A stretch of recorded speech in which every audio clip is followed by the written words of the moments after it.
Oh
ওলা থাক পেটিকুটটো ঠাণ্ডা আকৌ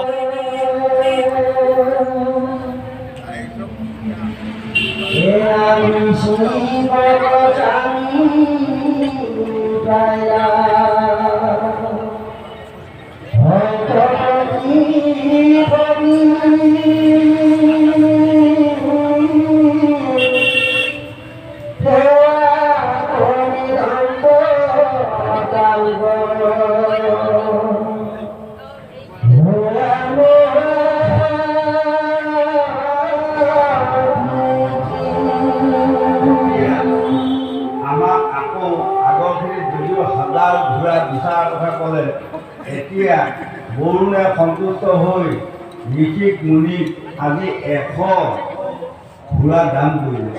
এই 100 ঘোঁৰা লৈ গৈ গাভীৰতাৰ ওচৰত দান কৰি বা দি তেওঁ কন্যা সত্যৱতীক আজি ঋষিক ঋষিয়ে বিয়া কৰালে। এই ঋষিক ঋষিৰ পৰা এনেধৰণে সতী সন্তান জন্ম হৈ যে পৰশুৰাম বংশটো হ'ল বা তেওঁৰ পিতৃ বংশটো হ'ল, এই বংশটোৰ কথা আমাক কৈ গৈ আছে। কি কাৰণত কৈছে? যাৰ বংশত পিতৃ পিতামহৰ দিনৰ পৰা অনীতি কৰা নাই, অধৰ্ম কৰা নাই, অকৰ্ম কৰা নাই, তেওঁলোকৰ আজি বংশাৱলী কথাখিনি ভাগৱতত লিপিবদ্ধ হ'ল। আমাৰ লোকসকলক এই মহান ভাগৱতে এইখন কথা বৰ ধুনীয়াকৈ বুজাইছে। গতিকে আমি যদি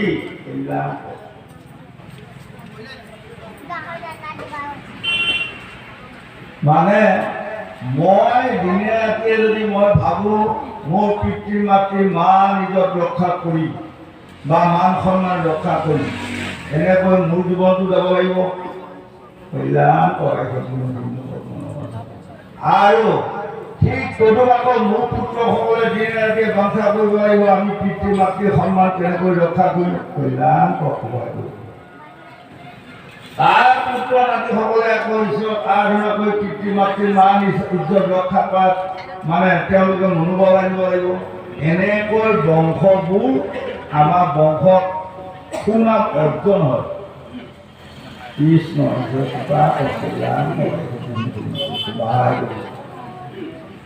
তদুপ আমাক বুজাই আছে লোকসকল বংশটো যেতিয়া আপোনাৰ সুপৰিচালিত হৈ গৈ থাকিব, সেই বংশত যুগে যুগে পুৰুষে সদায় সুনাম অৰ্জন কৰিব পাৰি।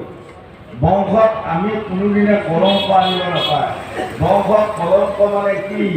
যদি কেনেবাকৈ কোনোবা এটা বংশত কোনোবা কলংক লগালে এবাৰ, তেনেহ'লে বহুত হাজাৰ বছৰলৈ সেই বংশটো এতিয়াও পবিত্ৰ হ'ব নোৱাৰে। তাৰ প্ৰমাণ আপোনালোকে এই পৰিধি ৰজা একখানটোতে আপোনালোকে পাইছে নহয়। পৰিধি ৰজাৰ পিতৃৰ নাম হ'ল অভিমন্যু, অভিমন্যুৰ পিতৃ হ'ল চন্দ্ৰ, চন্দ্ৰই গুৰু পত্নী হৰণ কৰি কলংক আনিছিল। তাৰ কাৰণে তেওঁলোকৰ 4 পুৰুষৰ লৈ অধঃপতন হ'ল। তদুপ আমাৰ উঠোৱা যুৱক যুৱতীসকলে জানি লোৱা উচিত, কোনোবা এটা বংশত যদি কেনেবাকৈ ৭৭ গুণ হওক, এটা উদাহৰণ দিছোঁ, পুত্ৰই বাপেকক মাৰিলে, তেনেহ'লে তাৰ বংশত কণা লাগিব। তাৰ পুত্ৰইও তাৰ বাপেকক মাৰিব, তাৰ পুত্ৰইও তাৰ বাপেকক মাৰিব লাগিবই আছে। সেই কণা আৰু ভাঙিব নোৱাৰে। কোনোবা এটা বংশত বোৱাৰীয়েকে শাহুৱেকক মাৰিলে, তেনেহ'লে লাগিব কণা, তেওঁ বোৱাৰীয়েকে এদিন তেওঁক মাৰিবই, ৰেহাই নাই। এইবোৰ ধূপ কথা। আকৌ অভিশাপ দিয়া নাই, মই উদাহৰণটো দি গৈ আছোঁ, হয়নে? সেই বংশটো কলংক হয় বা কলংকিত হয়। গতিকে সেই উঠোৱা যুৱক যুৱতী প্ৰজন্মসকল আপোনালোকে নিজৰ একোটি বংশ এই বংশত যাতে কোনেও বেয়া কাম কৰি কলংক নানে। বোৱাৰীসকলেও কোনোদিনে বংশত কলংক নানিব, শাহুৱেকসকলেও কোনোদিনে বংশত কলংক নানিব।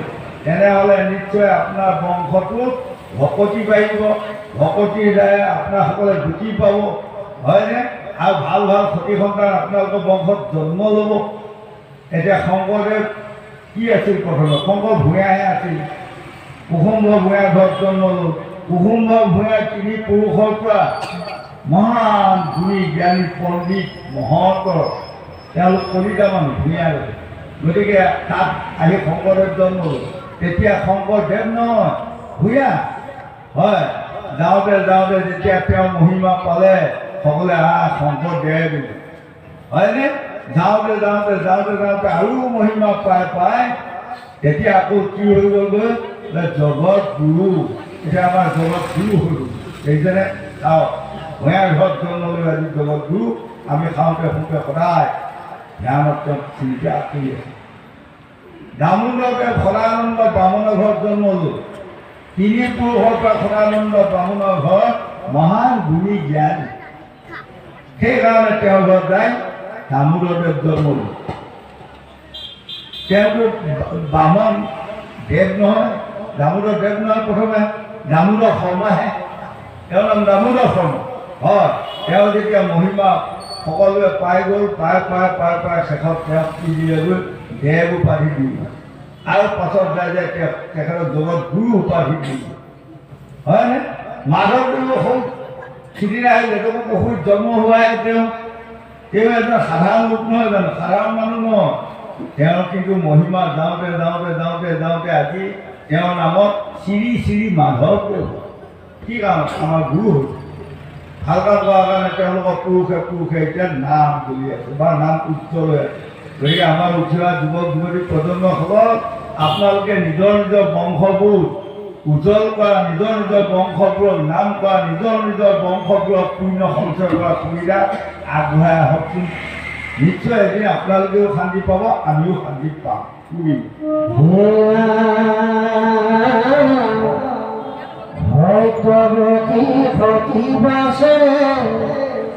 স্বামীকে পাঠিলাম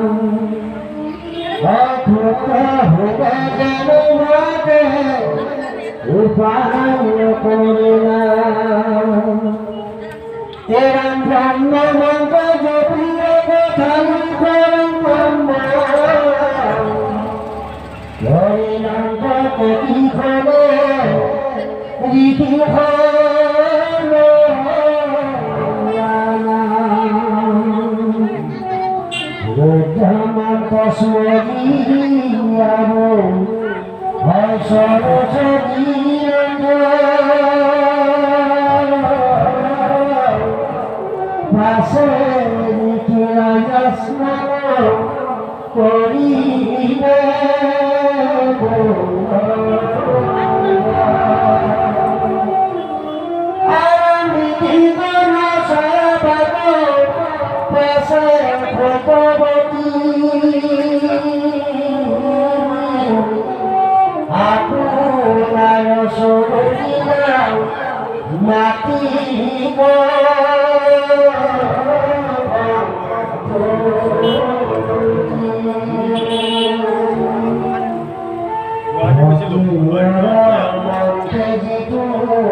মহা কষ্টে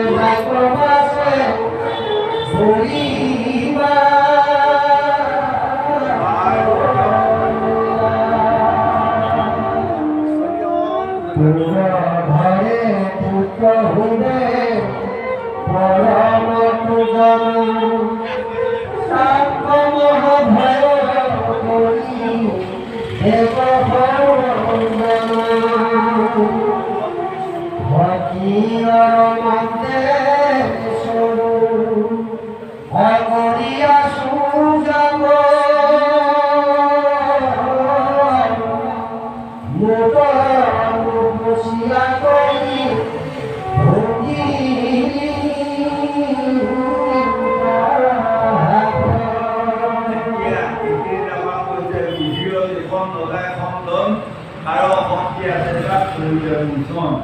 গতিকে তেওঁৰ এই দুগৰাকী পুত্ৰ বা দুগৰাকী ৰাণী, এই তেওঁলোকৰ এগৰাকী হ'ল ব্ৰাহ্মণৰ কুল, এগৰাকী হ'ল ক্ষত্ৰিয় কুল।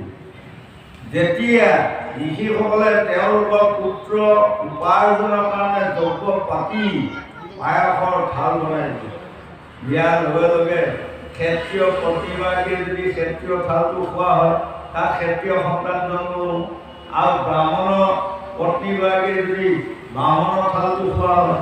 কিন্তু ঋষি গা ধুই আহি নাপাওঁতে তেওঁলোকে এই ব্ৰাহ্মণৰ পত্নীয়ে ক্ষত্ৰিয় থালখন বা ক্ষত্ৰিয় পত্নীয়ে ব্ৰাহ্মণৰ থালখন খায়, হয়নে? সেইকাৰণে এতিয়া আপোনালোকে পাইছে নহয় পৰশুৰাম ব্ৰাহ্মণ হয়, কিন্তু ব্ৰাহ্মণ হ'লেও তেওঁ আজি ক্ষত্ৰিয় হ'ল। কি কাৰণত? জন্মগত এইটো হয়নে? আজি পৰশুৰাম হ'ল ৰেণুকা দেৱীৰ পুত্ৰ, আৰু তাৰ গাত আজি পিতৃ মাতৃ যদিও বামনী আছিল, এই যে ঋষিসকলে যত্ন কৰি যি পায়সখন দিছিলে সেইখন যে ক্ষত্ৰিয় তেজ আছিল তাত, সেইকাৰণে আজি তেওঁ পুত্ৰ হ'লেও পৰশুৰামৰ গাত ক্ষত্ৰিয় তেজ আহিছিল। সেইকাৰণে 7বাৰ এই পৃথিৱীখনত ক্ষত্ৰিয় কাটি নিক্ষত্ৰিয় কৰিলে। কি কাৰণত কৰিবলগীয়া হ'ল? তেওঁ বিদাৰচোন মানে এনেধৰণৰ এজন ৰজা আছিল, গোটেই আমাৰ পৃথিৱীত তেওঁৰ নিচিনা বলিষ্ঠ আৰু তেওঁৰ পুত্ৰসকল বৰ বলিষ্ঠ। সেইখনৰ পৰা তেওঁ এজন অহংকাৰী হৈ গ'ল। আমাৰ এতিয়া মন কৰি গৈছোঁ, কাৰোবাৰ যদি পুতেক 4টা 3টা 4টা থাকেই, আমি ডেকাকালত দেখিছোঁ আজিকালি যেনিবা পুত্ৰবিলাক কমি আহিছে। এতিয়া যাৰ পুতেক 7টা 8টা, এই তাৰ আপুনি কথা নক'ব, গুমগুমাই আহিব গ'লে গ'লে, হয়নে? পুত্ৰ বেছি হোৱা মানে তেতিয়াতো আকৌ সৰু কালত কি কৰে জানে? দুবাৰ তোমাৰ কি হ'ল, কালি ল'ৰা ছোৱালী লাখুটি এডাল হ'ল, তাৰমানে সেই লাখুটি এডাল হৈ গ'ল। হয়, তেনেকুৱা মানে যুদ্ধাৰ এই আজি কাৰ্তবিদাৰ্জুনৰো তেনেধৰণৰ পুত্ৰসকল হোৱাতে কাৰ্তবিদাৰ্জুনে কাপোৰ নামানে। তেওঁ তাৰমানে বনৰ মাজত মৃগ মাৰিব যাওঁতে যেতিয়া গোটেই বতাহে লাল কাল লাগি দেখা যায় এই আশ্ৰমতে সোমাব। যমদগ্নি ঋষি আশ্ৰমত সোমাব। যমদগ্নি ঋষি আশ্ৰমত সোমোৱাৰ লগে লগে ঋষিয়ে ভাবিলে, ৰজাই যেতিয়া ইমান সৈন্য লৈ মোৰ ওচৰত এই দুপৰীয়া আহি অতিথি হ'ল, তেওঁ আপ্যায়িত কৰা মোক গ্ৰহণ কৰিব। তেওঁ কামধেনু এগৰাকী আছিল নহয়, বৰ ধুনীয়া ধেনুগৰাকী যেতিয়া যাই পেলাই তলত আপুনি বাল্টি পাতি যদি কয় মোক পায়স দিয়ক, পায়সে দিব, গাখীৰ দিয়ক, গাখীৰে দিব, মাখন দিয়ক বুলি কয়, মাখনে দিব। তাৰমানে যি ঠাণ্ডা কৰি আপুনি বতাত হাত মাৰে সেই হ'ল। যেতিয়া তৎক্ষণাত হাজাৰ সৈন্যসকলক খোৱালে, তেতিয়া কাৰ্তবিদাৰ্জুনে আচৰিত পালে। ঋষিৰ আশ্ৰমখন গোটেই সৰু আশ্ৰম, আৰু সম্পত্তি তেনেকুৱা দেখা নাই, কিন্তু ইমান হঠাতে আমাক ইমান কিয় তেওঁ সন্তুষ্ট কৰাৰ ক্ষমতা দুটা ঋষিক সুধিলে। তেতিয়া ক'লে মই এইবাৰ কামধেনুৰ ওচৰত মই যি বিচাৰোঁ তাকেই পাওঁ, গতিকে আপোনালোকক সন্তুষ্ট হ'ব। এতিয়া লগে লগে কাৰ্তবিদাৰ্জুনে ক'লে, এই কামধেনু তোমাৰ প্ৰয়োজন নাই, তুমি এজন ঋষি, ফল মূল খাই থাকিলেও হ'ব। কিন্তু কামধেনু কাক লাগে জানা? ৰজাসকলকহে লাগে ন। ৰজাৰ ওচৰতে সকলোৱে অনেক বস্তু বিচাৰিব। এতিয়া বেংকৰ লোন বিচাৰিব, টকা বিচাৰিব, মাছ বিচাৰিব, হয়। আকৌ এইবিলাক আজিকালি কি মানে অৰুণোদয় আঁচনিৰ পৰা হাবি যাবি কিবা বিচাৰ, গতিকে ৰজাই জানিব লাগিব, গতিকে কামধেনু পোৱা লাগিব। এই তেতিয়া কামধেনুগৰাকী বলৰ বস্তু লৈ আনিছে।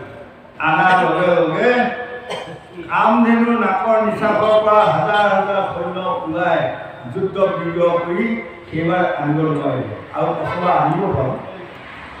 এই তেতিয়া কাৰ্তবিদাৰ্জুনে বলিষ্ঠ গৌৰৱ দেখুওৱাৰ কাৰণে সৰ্বশেষত আপোনালোকে পাবগৈ তেওঁৰ সকলো পুত্ৰ নাতিসকলক পৰশুৰামে বধ কৰি লৈ এই কাৰণেহে পৰশুৰামক মানে হৃদয়ত লাগিব ক্ষেত্ৰীয় জাতিটোৰ কাৰণে পৃথিৱীত ঋষিমুনিসকলৰ শান্তি নহয়।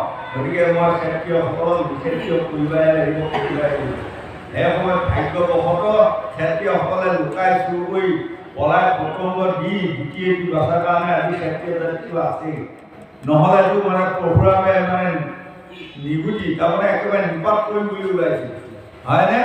এইটোকে আমাক দেখুৱালে গৌৰৱ। আজি কাৰ্য বিৰাজন অচৰ্য সম্পত্তি পৃথিৱীত মালিক হ'লেও গৌৰৱৰ কাৰণে তেওঁ পুত্ৰ নাতি সকলোকে ধ্বংস কৰি তেওঁ নিজে ধ্বংস হ'বলগীয়া পাই গ'ল।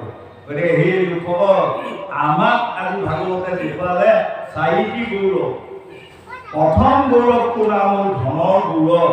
ধন যেতিয়া আমাৰ বাঢ়ি আহে সেয়া মানুহ গৌৰৱো বাঢ়ে। সাৱধান হ'ল চবৰে নাপায়, তাই কিছু কিছু লোকসকলৰ বাঢ়ি আহিব। ধন বঢ়াৰ লগে লগে আপুনি মন অলপ দিনে ৰাখিবলৈ যত্ন কৰিব, নৰম হয় যত্ন কৰিব, সত্য শৌচ ক্ষমা দয়া হৃদয় ৰাখিবলৈ যত্ন কৰক, ধৈৰ্য সহ্য ক্ষমা দয়া হৃদয় ৰাখিবলৈ যত্ন কৰক। যদি কেনেবাকৈ ধনৰ গৌৰৱতে যদি আপুনি অহংকাৰী হৈ যায় তেনেহ'লে জানিব আপোনাৰ বংশত গৌৰৱ আহিব, আপোনাৰ বংশত কুখ্যাতি আহিব। গতিকে ধনৰ গৌৰৱটো ১ নম্বৰ। ২ নম্বৰ গৌৰৱটো হ'ল বিদ্যাৰ গৌৰৱ। বিদ্যাত পাৰ্গত হোৱাৰ লগে লগে বহু মানুহে আপোনাক ক'ব আপুনি বিদ্যাত পাৰ্গত। সেই কথা শুনিয়ে যদি আপুনি গৌৰৱী হয় তেনেহ'লে আপোনাৰ দিন বেয়া হৈ আহিব। হয়, আমাৰ ওচৰত কৈছে যা দিন কৰিব চালত, লাভ তোমাৰ মুখে চালত, নাৰী ধুই ওলাই যোৱা চালত, দুখ নধৰে ডালত। গৌৰৱত যেতিয়া দিন কাৰোবাৰ চালত কৰিব তাৰ ইমানেই বেয়া দিন আহিব আৰু ভাল দিন নাহে। আৰু ৩ নম্বৰ গৌৰৱটোৰ নাম হ'ল বৰ গৌৰৱ। পূৰ্বজন্মৰ পুণ্যৰ ফলৰ কাৰণে কোনোবা লোকসকল ভূমিষ্ঠ হৈছে। তেওঁলোকে যদি আমাৰ নিৰ্বলীসকলৰ ওপৰত অত্যাচাৰ চলাই ফুৰি তেনেহ'লে তেওঁৰো এদিন পতন আহিব। ৪ নম্বৰ গৌৰৱটোৰ নাম হ'ল ৰূপৰ গৌৰৱ। হয়নে? এয়াও হ'ল পূৰ্ব জন্মৰ পুণ্যৰ ফল আছে। সেই পুণ্য ফলতে এইটো জন্মত আমাৰ মানুহবোৰক ৰূপৱান ৰূপৱতী, গুণৱান গুণৱতী বা অনেক হয়। এতিয়া মন কৰকচোন, পৃথিৱীখনত মন কৰক, মৰিগাঁও জিলাখনতে আপুনি ঘূৰি পাকি চাওকচোন, ৯টা ভাগ আছে নহয় আমাৰ মানুহ, ৯টা ভাগ। ৯টা ভাগৰ ১ নম্বৰ ভাগত কিছুমান আছে নে নাই? ল'ৰাই হওক ছোৱালীয়ে হওক হয়নে, পুৰুষে হওক মহিলাই হওক, কিন্তু সকলোৱে হ'ব পাৰিছে তেনেকুৱা ৰূপৱতী দেখাই নাই বা ৰূপৱান নাই। সেয়া পুণ্য পূৰ্বজন্মৰ পুণ্যৰ ফল। সেইকাৰণে কোনোবা এজনক কুৎসিত বেয়া ৰূপ দিছে, তাতো তেওঁ নিজে বেয়া পাবলগীয়া নাই। পূৰ্বজন্মত মই সেই ভাল পুণ্য সঞ্চয় কৰিব নাজানিলোঁ, তাৰ কাৰণে মোক আজি ৰূপ দিয়া নাই। হয়নে? আকৌ কাৰোবাক ৰূপ দিয়া নাই, গুণ দিছে। তেওঁ তাৰমানে সেই ভাগৰ পুণ্য তেওঁ কৰি আহিছিল, গতিকে তেওঁক আজি গুণৱান কৰি দিছে। গতিকে আমি ৰূপৰ যেতিয়া আপোনাৰ গৌৰৱ আহিব নিজৰ গাত, মই ৰূপৱান বা ৰূপৱতী বুলি, তেনেহ'লে তেওঁ আপোনাৰ লাগিব বংশত পৰম্পৰা আহিব। গতিকে আমি কোনোদিনে গৌৰৱ কৰিব নাপায়। আজি গৌৰৱ কৰিয়ে আত্ম বুজাইছোন পৃথিৱীৰ ভিতৰত ইমান ডাঙৰ বলিষ্ঠ ৰজা হ'লেও অকালতে বংশত নাশ হ'বলগীয়া হয়নে? আৰু ইপিনে দুৰ্যোধনৰ নিচিনা বলিষ্ঠ বীৰ কোনোবা আছিল, ১০,০০০ হাতীবল জাগাত আছিল। হয়, সেই দুৰ্যোধনেও গৌৰৱৰ দ্বাৰা অকালতে নাশ হ'বলগীয়া হ'ল। এইবোৰ আমাক শাস্ত্ৰ ভাগৱতে বৰ ধুনীয়াকৈ দেখুৱাই আছে। গতিকে এইখন কথা বুজি উঠি অহা যুৱক যুৱতী প্ৰজন্মসকলে যদি মানি চলিব পাৰে তেনেহ'লে ইহঁতসকলে পৰকালে আপোনাসকলে য'তেই জন্ম পাব ত'তে শান্তি পাব, য'তেই জন্ম পাব ত'তে শান্তি পাব। এতিয়া মন কৰকচোন, আমাৰ মৰিগাঁও জিলাতে সকলো মানুহেতো হাত ভৰি নাক কাণ চকু জিভা সকলো একেখিনিয়ে মানুহ নহ'ব। তাইৰো কিছুমানৰ ঘৰ আকৌ পিন্ধাৰা পিন্ধি, কাৰোবাৰ ঘৰত ১২টা ৰুম আছে, থকা মানুহ নাই, কাৰোবাৰ ঘৰত এঘৰ ল'ৰা ছোৱালী আছে, থকা ৰুম নাই। সেইজনে হয়, কোনোবাই আকৌ ইচ্ছা কৰি আজি স্বৰ্গ ভোগ কৰি আছিল। সেইকাৰণে লক্ষ্মীনাথ বেজবৰুৱাই লিখিছিল, যাৰ ধন তাৰ সদায় মাঘৰ বিহু সদায় হৈ আছে, আৰু যাৰ ধন নাই তাৰ মাঘৰ বিহু কোনোদিনে পাতিব নোৱাৰে। হয়নে? গতিকে একেখিনিয়ে মানুহ এয়া হ'ল পূৰ্বজন্ম আমাৰ পুণ্য ফল। আকৌ ২ নম্বৰত মই আৰু অকণমান বহাই দিছোঁ, বেয়া নাপাব। যেনে আজি বা কালি মৰিগাঁৱত একেখিনি সময়তে 4টা ল'ৰা ছোৱালী জন্ম হৈছে, কেঁচুৱা জন্ম হৈছে। এটা DC ঘৰত জন্ম হৈছে, এটা প্ৰিন্সিপালৰ ঘৰত জন্ম হৈছে, এটা ধনী সদাগৰৰ ঘৰত জন্ম হৈছে, এটা আকৌ খেলা চেলাই কৰা ঘৰত জন্ম হৈছে। চাওক একেলগে আহিছে, তেওঁলোকে তোৰ পৰা একেলগে আহিছে। কিন্তু কি কাৰণত যিটো প্ৰিন্সিপালৰ ঘৰত বা DC ঘৰত বা মহান ধনী ঘৰত জন্ম লোৱা সন্তানকেইটাই কোনোদিনে অভাৱ কৰিব বস্তুৱে নাপাব, কিন্তু ঠেলা ঘৰত জন্ম লোৱাটোৱে সদায় ভাবি পাইছিল। সেয়াই হ'ল জীৱৰ ভাগ। তাৰমানে পূৰ্বৰ লিখন লগাই খণ্ডন তাৰ শক্তি আছে, তাক কৰিব লোচন। এইখন কথা স্মৰণ কৰি যদি ভাগৱতৰ মতে আমি যদি সকলোৱে মত পোষণ কৰি আমি এইটো জন্মত ভাল কাম কৰি ভাল পুণ্য সংযোগ কৰি যাব পৰা যায়, জন্মে জন্মে আমি য'তে যাম ত'তে শান্তি নিশ্চয় পাম। ভাগৱতে আমাক সিদ্ধান্ত দি আছে বুলি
এতিয়া শুদ্ধ কৰিব পাৰিবনে তেওঁ স্বামীয়ে নোৱাৰে, হয়নে? ভুল হৈ গ'ল। সেইকাৰণে আমাক ভাগৱতে এইখিনি বুজালে উঠোৱা যুৱক যুৱতী প্ৰজন্মসকল সাৱধান হৈ মানে চৰণ ৰীতি নীতি বজাই ৰখা। এই ভাগৱতত যে পৰিচিততা সুখদেৱে কয় সাৱধান হৈ শুনা ৰজা, সাৱধান হৈ শুনা ৰজা, সাৱধান হৈ শুনা ৰজা। এতিয়া পৰিচিততা ক'ৰবাত আছে জানো? তেওঁ আজি সাৱধান যদি আছে নহয়, আমাক কৈ আছে আমি প্ৰত্যেকে এজনী এজনী কৰিছিল ৰজা, এতিয়া আমি সাৱধান হ'ব লাগিব। নহ'ব মই সেইখিনি যাই পেলাই কালি এজন মানুহ কৃষ্ণ ঈশ্বৰৰ কৃপা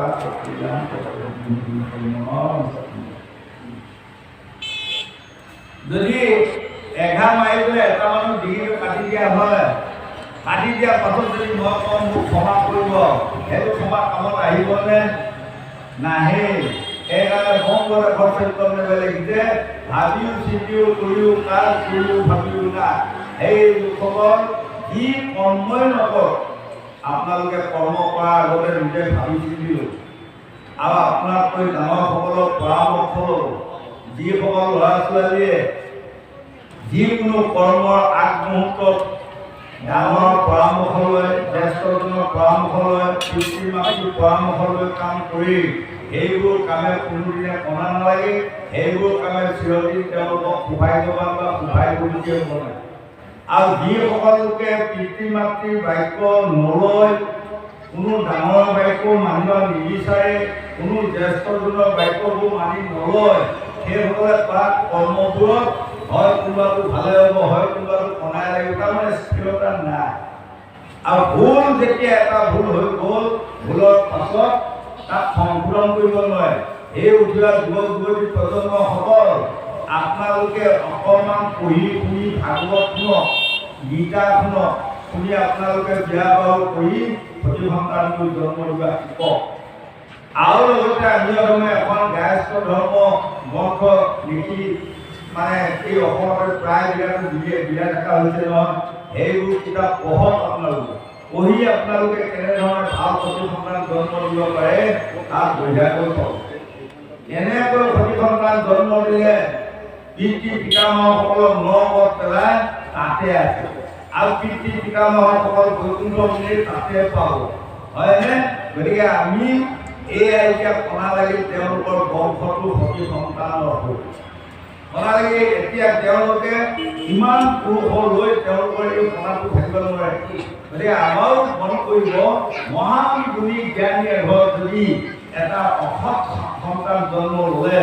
তেনেহ'লে সেই ঘৰ মানুহ বা সেই বংশটো ডাঙৰ কণা লাগে এতিয়া আমি এল পি স্কুলত পঢ়োঁতে সুযোগ পাইছিলোঁ নহয় সাধুৰ সন্তান যদি দুষ্টমতী হয় পিতৃ মাতৃৰ মনে কিছু সুখ নাথাকক যেতিয়া আমাৰ কিছুমান মানুহ মন কৰিব লাজত নগৈ ভাগ জলঙাই থাকে কাটি হাই আকৌ বছৰ কৰিছে মহান অসুৰী সন্তান তেওঁৰ ল'ৰাটো কিন্তু বাপেকক যেতিয়া সুধিব আপোনাৰ ল'ৰাটো কেনেকুৱা তেওঁ লজ্জাটোৰ কাৰণে কি কয় ভালেই দিয়ক ভালেই বঢ়িয়া হয় কিন্তু শান্তি নাই গতিকে আপোনালোকে সতি সন্তান জন্ম দিয়াত জোৰ দিব লাগিব এতিয়া আমি মানুহসকলক জ্ঞানী গুণত জোৰ দিব লাগিব হয়নে এনেই এখন মিটিং পাতি চবকে সভা কৰি ফুৰিলে নহ'ব যদি আমাৰ পাছৰ এই উঠোৱা যুৱক যুৱতী হিচাপে বিয়া সোমাই যদি অসৎ সন্তান অসৎ সন্ততি কিছুমান জন্ম দিয়াই থয় তাৰপাছত আমি ধুনীয়া সময়ত চন্দ্ৰ বিচাৰে চৰকাৰে মানৱ পাৰিবনে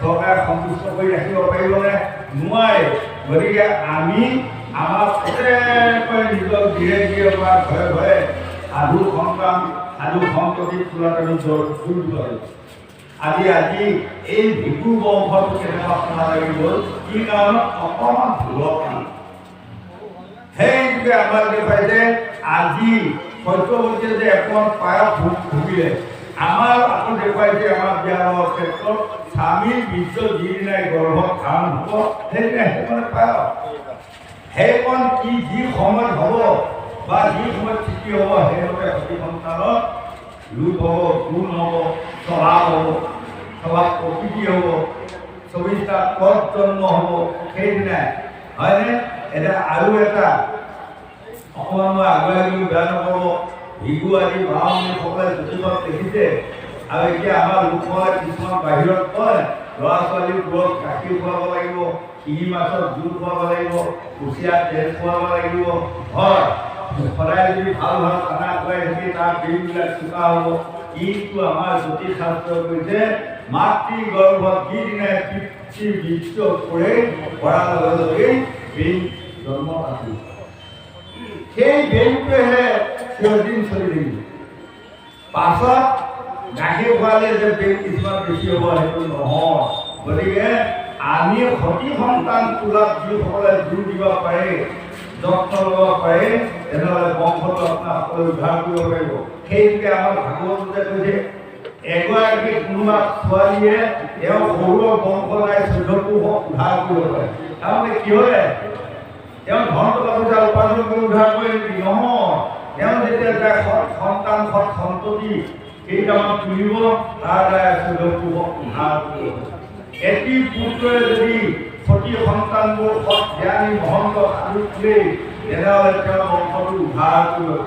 গতিকে ধন ধান টকা পইচাটো হ'ল আমি চলন ফুৰণ ৰীতি নীতিৰে ইয়াক পৰিচালনা কৰাহে কৰিব। ই ধন টকা পইচাই বংশ উদ্ধাৰ কৰিব নোৱাৰে। Oh,